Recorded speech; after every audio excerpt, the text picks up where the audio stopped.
Good morning, everyone. It's Anita Menon from hearthealthbrainhealth.com, encouraging healthy grieving and mindful actions. Today, I have been contemplating all about the idea of inflammation. And you can imagine many of us might have this on our minds because we hear about healthcare conditions so much in the news right now. And of course, it's my whole field of practice. But it was on my mind from more of a mental, emotional, and spiritual direction for sure too. But I came across this quotation by Penn, which says, "I do not believe in a simplistic and inflammatory view of good and evil. I believe this is a big world full of men, women, and children who struggle to eat, to love, to work, to protect their families, their beliefs, and their dreams." And this is so true. So, if you know about inflammation, from the medical perspective, we think about it as a reaction to some trauma. So, if you think even a simple thing like a scratch will create redness on your skin or it might create swelling, so that would be dermatitis, right? So, anything that's creating a reaction on the skin or the dermis would have that itis. If it's in the stomach, it's gastritis. If it's in the lungs, it's bronchitis often. If it is in the joints, it's arthritis. So now you're familiar with all these terms and understanding that the itis is the inflammation of, right? Now, when we think about the emotions and how they can be inflamed, it's often from a reaction. So this is the other uh, definition of inflammation. It's something that provokes a reaction. And often we think of that as anger, but it could be all sorts of other emotions that are not so positive. And that creates a whole cascade in our system of response from levels that are right in our bloodstream and neurochemicals and all sorts of things that start affecting how we're feeling, thinking, and behaving. So I found a fantastic article in Post Contemplative Time, and I'll share that with you just under this video. But today I would like for you to think about whether you are noticing how you are affected by inflammatory comments towards you, or even in terms of how you speak to yourself or how you respond to other people. Because it's such a common place for people to be, to react. And of course, oftentimes this will have the flavor of judgment, of a need for control, sometimes guilt, sometimes anger, and again, a lot of different emotions. And the article will talk a little bit more about some of the things.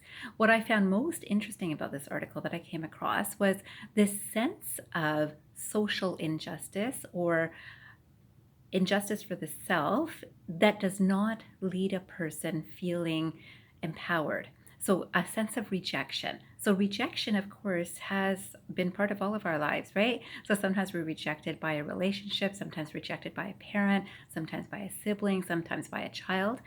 And that sense stays with people. And then, can you imagine, words can produce similar emotions in us that remind us of those times of rejection. And social rejection, in terms of right now, where people might not be permitted to go into a place without a mask. I mean, that's not rejection, that seems to be, it's law, right? So this is law. But maybe a person feels rejected if they forgot their mask, right? So something as simple like this can have an effect on a person. So I came across a quote by Maya Angelou that I really love, because this sense of belonging is so important for everyone. Today, I want you to know that sense of belonging is also connected to the root chakra. Our sense of belonging is what connects us with the earth. And this is why this whole contemplative time went from physical to mental, emotional to spiritual, because literally our sense of belonging where we are right here, right now, is so important. And it's something that often people do not have, right? So we know about, I've made a video that talks about this whole idea of stress being when we want to be there, when we are here, right? This is creating that non-sense of belonging, right? That we're here. And if we accept the here and now, then we can feel a sense of belonging. But then that also allows us to accept what is here and now. So this Maya Angelou quote says, "I long, as does every human being, to be at home wherever I find myself." I long, as does every human being, to be at home wherever I find myself. And this is such a beautiful place to be. And I can tell you, the more spiritual work I do, the more I am drawn back to this awareness that it's not where I am, it's not who is around me, it's where I am within me. And this is so important, that sense of feeling myself at home wherever I am, which feels fantastic. So today I would love, again, for you to think about, are there situations, are your responses or reactions inflammatory? Are you receiving those? Are you noticing how they're making you feel? Are you doing anything to bring that into more balance? And of course, I would recommend mindfulness and meditation.